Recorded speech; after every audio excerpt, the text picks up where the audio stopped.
My family said supporting them for years was my attempt to buy love because I didn't earn it. So I just ignored their panic when money ran out and created my real family without them. That night felt different from the start, though I did not know why at first.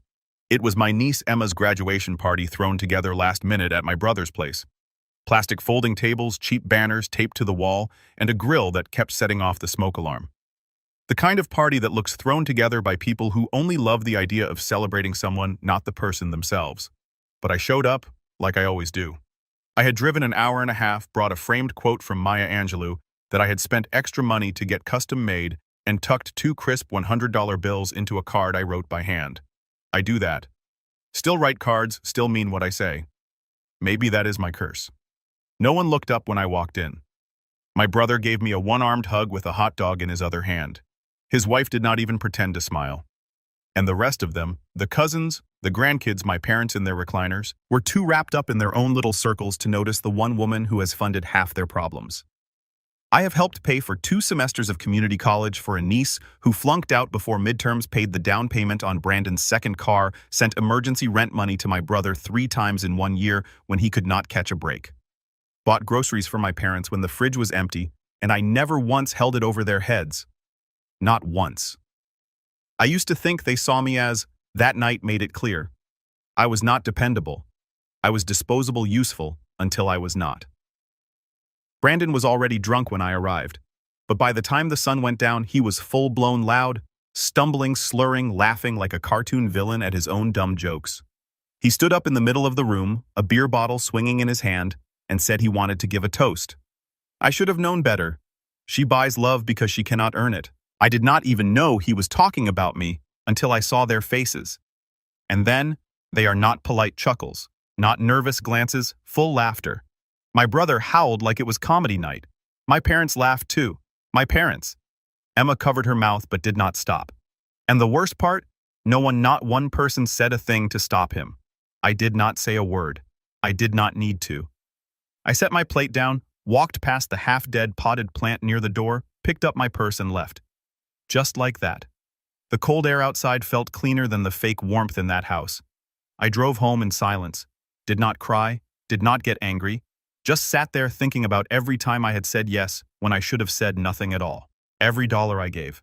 Of course, when I should have said, figure it out. At home, I pulled out a drawer in the guest room filled with papers I had not looked at in years. Receipts, transfer confirmations, letters of thanks that had turned into expectations. I stayed up all night building a list. Everything I had paid for. Everyone I had helped. I started highlighting names. Brandon, $2,000 in tuition and a $700 car repair. My brother, $12,500 over 8 years. Emma, 3 birthday gifts, 1 laptop, 1 rent deposit. My parents, groceries, electric bills, prescriptions, too many to count. I totaled it. I stared at the number. $16,637. That was the price of being their afterthought. And that was the night I decided to stop. Not out of revenge, out of respect for myself. I had given them more than money. I gave them years of silence while they used me. And now, for the first time in my life, I was about to give them exactly what they gave me. Nothing. They did not realize it that night, but they would. And when they did, the panic came fast. It started small, subtle, like they did not even notice it at first. The next morning, Brandon texted me. No apology, of course, just a casual, "Hey, do you still have the number for that mechanic you used?" I did not reply. I deleted the message. He followed up 2 hours later with, "You good, still nothing from me." 2 days later, a third text. "Aunt Tracy." Silence. Then my brother called. I let it ring out. He called again and again. Then a voicemail. "Hey, not sure what is going on, but Brandon did not mean anything. You know how he is. Let us not make this a big thing." Okay, I saved the message just in case. A week passed and the birthday invitation for my youngest niece came in the mail. One of those last-minute Facebook-style cards printed at Walgreens. I used to send a check, a gift, and sometimes helped pay for the party. This time, I tossed the invite in the trash. They still had not said sorry. Not one of them. Not even Emma, who had taken the envelope I gave her with a smile like she deserved it. Then came the money request. My brother texted, "Hey, kind of tight this month. Think you can help with the phone bill just until Friday?" He attached a screenshot of the overdue notice. I texted back one word. 10 minutes later, he sent, "Wait," what followed by, "Are you okay?" That is when the tone started shifting. My silence was not passive anymore. It was loud. A few days after that, my sister-in-law messaged me on Facebook. "Hey, just wondering why you are acting like this. It is not like you to hold a grudge. Took everything in me not to laugh." They thought I was acting differently, but I was finally acting like them. Brandon posted something on Instagram, a selfie with the caption, "Real ones only," and a little snake emoji. Subtle, but I knew it was aimed at me. He still owed me $700. I had reminded him 6 times in the past 2 years and always got some excuse. Now he was wearing $200 sneakers and calling me a snake. That week, my dad called. That one almost got me to pick up, but I did not. I let it go to voicemail. He did not leave one. A few days later, I got a group text from my brother. "Can we talk? We all feel like something is wrong and it is hurting the family. We miss you." I left it on read. The panic truly kicked in when the car insurance lapsed. I know because my niece called me crying. The same one who laughed at Brandon's little performance. She said they needed $300 by Friday or they would lose the car. She did not say sorry. She just said, "Please." I did not reply. That night, I heard from a cousin I had not spoken to in years, one I had loaned money to during her divorce. "Tracy, are you okay? Everyone is saying you are going through something." I almost responded, but I did not owe anyone an explanation. Let them sit in the silence. Let them feel the weight of the space I used to fill. And then just when I thought it might start to cool down, my phone exploded. Missed calls, voicemails, messages. Not just from family, from friends of the family, neighbors, even my church group. Apparently my brother had started telling people I was having some kind of breakdown, that I was isolating, that I needed help. I was not having a breakdown. I was waking up and they did not know it yet, but I was just getting started.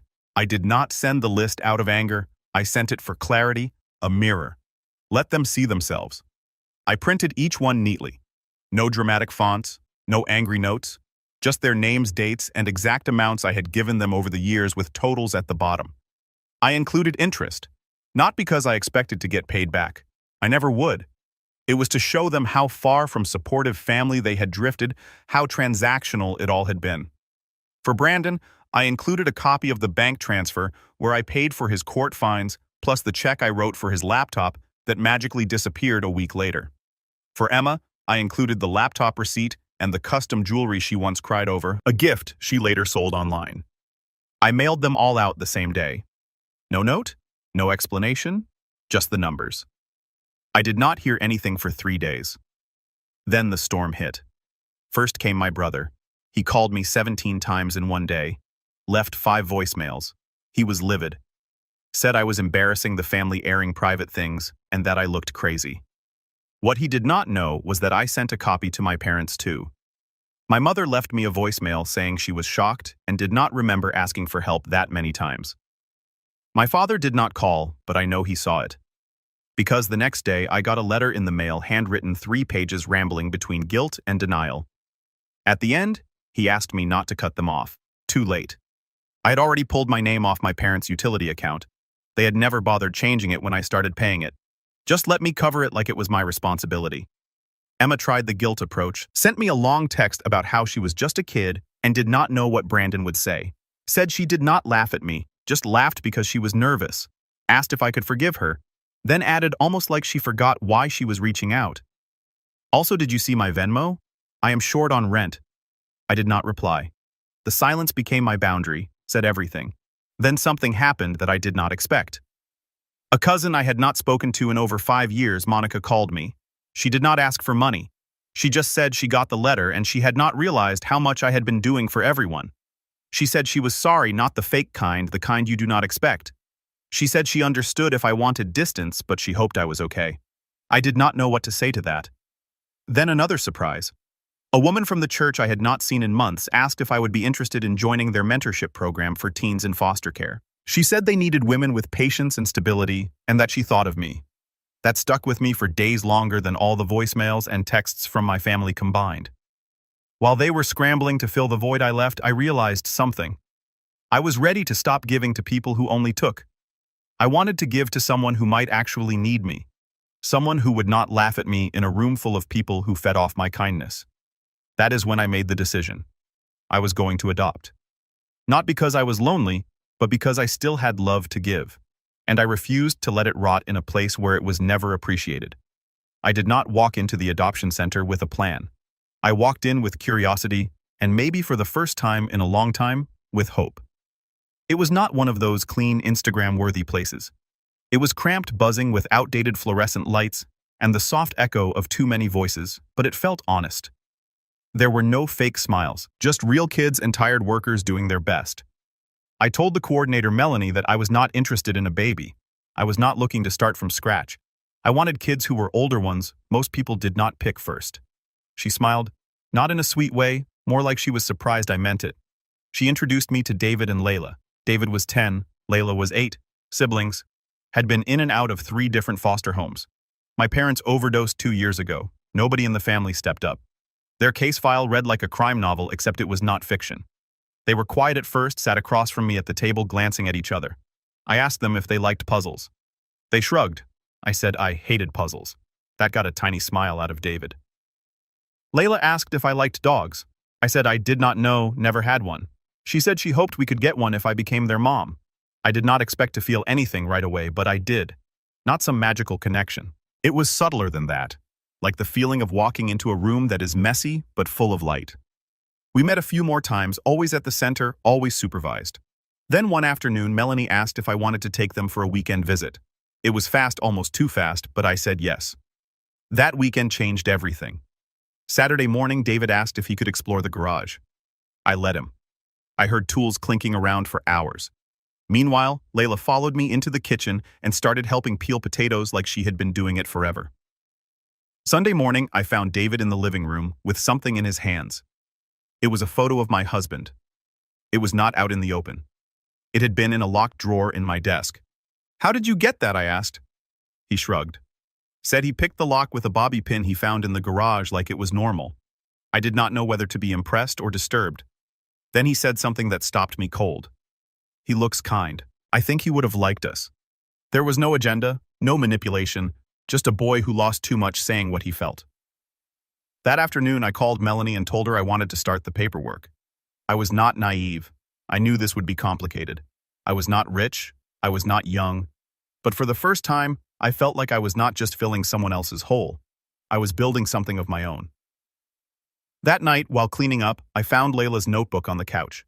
She had been sketching mostly stick figures, but on the last page, she had drawn a house, 3 windows, a dog winged the yard, and in the middle, 3 people holding hands. She labeled them David, me, her. No one had ever drawn me in their family before. Meanwhile, I was still ignoring the avalanche of calls and messages. My brother had started texting long dramatic messages, said our parents were not eating, that my silence was making them sick, and that I was selfish. Selfish. That same day, I got a certified letter from a lawyer. My parents had decided to update their will. I was not in it anymore. That would have hurt once. It did not now. I called Melanie back and told her to move faster. The adoption was finalized on a Tuesday. A quiet ceremony, just the 3 of us and a judge who looked like he had seen 1,000 cases just like ours. But to me, it was not small. It was the first real family photo I had ever taken where I was not just visiting someone else's life. We went out for burgers after. David ordered 2. Layla asked the waitress if they had milkshakes with whipped cream like in the movies. They did. He got chocolate. I got vanilla. David said we should all try a sip of each other's like a tradition. And just like that, I had a tradition. We got the dog too. A rescue named Milo who barked at squirrels and followed Layla everywhere like a shadow. My house for once sounded alive. Then I got a call from Monica. She did not know I had adopted. She was not calling for that. She said my brother had been arrested. I thought she was exaggerating. She was not. Fraud. Turns out he had been borrowing under his wife's name and opened 2 lines of credit in their son's name, Brandon's, and somehow the bank caught it. I did not feel anything at first, just silence. A week later, my parents' house went into pre-foreclosure. They had not told anyone they were 3 months behind. My name was not on the bills anymore. The utilities had been shut off once already. Monica said they were staying in a motel, one of those places that rents rooms by the week with no real windows. She asked if I could help just this once. I asked if they had apologized. She did not answer. A week after that, I got a message from Emma. She said she saw photos of me and the kids on Facebook and said it looked like I was replacing everyone. Said it like a punch. I did not reply because by then something unexpected had already happened. Melanie called me again. She said 2 siblings, 6 and 4, had been removed from a dangerous situation. No relatives, no prospects. She was not asking. She just said, "I remembered you said you had more to give." I did not hesitate. I said, "Bring them." They arrived late, both asleep. I had already set up the extra bedroom, not even knowing who it would be for. The little girl Ava curled up into my chest the second she was carried in. Her brother Liam just clung to David's hand like he already trusted him. That night, the 4 of them fell asleep in the living room. I did not tell them to move. I just turned the TV off, covered them with blankets, and sat there for a long time. Outside, it was raining. My phone lit up with another text from my brother. I deleted it without reading. Inside, Milo snored. The kids breathed slowly, peacefully. I realized for the first time that I was not just surviving anymore. I was building. And the ones who used to ignore me were now watching their own lives fall apart without the woman they thought would never leave. It had been almost a year. David and Layla were settled in school. Ava had started singing to herself when she played something her foster file said she never used to do. Liam stopped flinching when someone raised their voice. Milo had learned how to open the cabinet where the treats were kept, which drove me a little crazy, but I let him win most days. We had routines now. Saturday pancakes, family movie nights, a little chaos, a lot of love. Sometimes I would stop in the middle of a noisy kitchen and realize, this is it. This is what I used to beg for in quiet moments alone after dinner before bed on cold birthdays when no one called. This time, I had it, and it was mine. Then one afternoon, the phone rang. I almost ignored it, but something told me to answer. It was my brother. His voice was hoarse. He said he was not calling to ask for anything. He said he did not have anything left to ask with. He told me he was sorry that he had not understood what I did for all of them until it was gone. He said Mom had cried when the house was taken. He said Brandon had moved out and had not spoken to him since. He said that his wife was done. He used that word like it did not even belong to him. Then he said this: he missed my sister. I let the words sit there for a moment. Then I said, I have not gone anywhere. You just never looked at me. He was quiet. Then he asked if I would ever come visit. I said no, because I was not walking back into a room where I had already been humiliated. I was not bringing my kids into a place that once mocked me. I told him I forgave him, but I did not forget, and I meant it. That week I took the kids to the park. Layla made friends with another girl who was also adopted. David tried to climb a tree and got stuck halfway. Ava and Liam chased Milo across the grass, all of them yelling at once. I just watched, smiling, like a woman who knew exactly what it cost to build a life from ashes. My family did not fall apart because I left. They fell apart because they never learned how to stand on their own. I stood up. I walked away. I built something better, stronger. I was never the one who needed them. They were the ones who never understood who I was until I disappeared. And by the time they realized what they had lost, I had already found what I was meant to keep.